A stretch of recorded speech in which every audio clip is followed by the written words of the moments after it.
Hello बच्चों, this is 22nd video Newton's first law of motion. Newton's first law of motion को law of inertia भी बोलते हैं। आगे समझेंगे कि लॉ ऑफ इनर्शिया क्या होता है, इसका क्या मीनिंग होता है। Let us first define the Newton's first law of motion. A body at rest will remain at rest and body in motion will continue in motion in a straight line with uniform speed unless it is compelled by an external force to change its state of rest or of uniform motion। क्या मतलब हुआ? एक object अगर rest में है तो वो तब तक रेस्ट में रहेगा जब तक उस पर कोई एक्सटर्नल फोर्स ना लगे उसके पोजीशन को चेंज करने के लिए, या अगर एक ऑब्जेक्ट मोशन में चल रहा है कांस्टेंट स्पीड से तो वो उसी स्पीड से कांस्टेंट स्पीड से चलता रहेगा unless it is applied by an external force to change its state of motion. उसको उसके स्टेट को चेंज करने के लिए एक फोर्स ज़रूरी होता है। तो इस टेंडेंसी को इनर्शिया बोलते हैं। The tendency of a body to remain at rest और moving in a straight line is called inertia.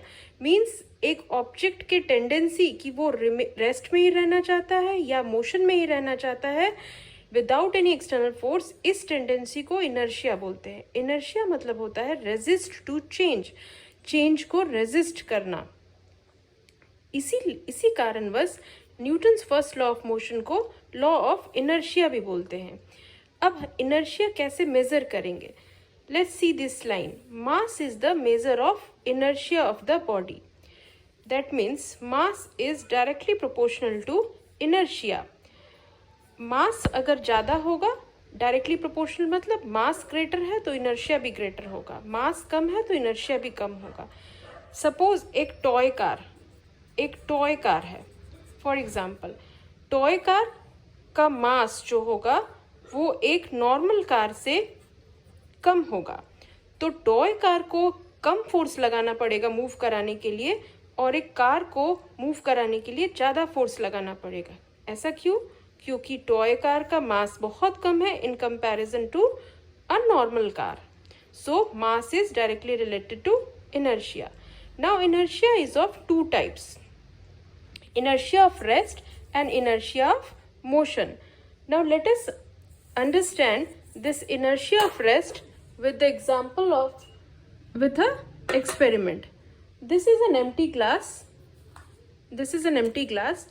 एक खाली ग्लास है, इसके ऊपर हम लोग एक कार्डबोर्ड रखेंगे।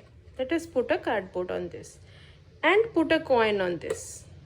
ठीक है, like this. Now flick this cardboard. The cardboard flies away and the coin drops inside the glass. Why it happens? This happens because the force is applied on the cardboard and not on the coin. So due to the tendency of the coin to remain at rest, it drops into the glass. Cardboard पे force लगाया गया, cardboard चला गया, but coin पे कोई force नहीं लगाया गया directly. So coin, due to its inertia of rest, it drops inside the glass. This is called inertia of rest. In next video, we'll see what is inertia of motion. Thank you.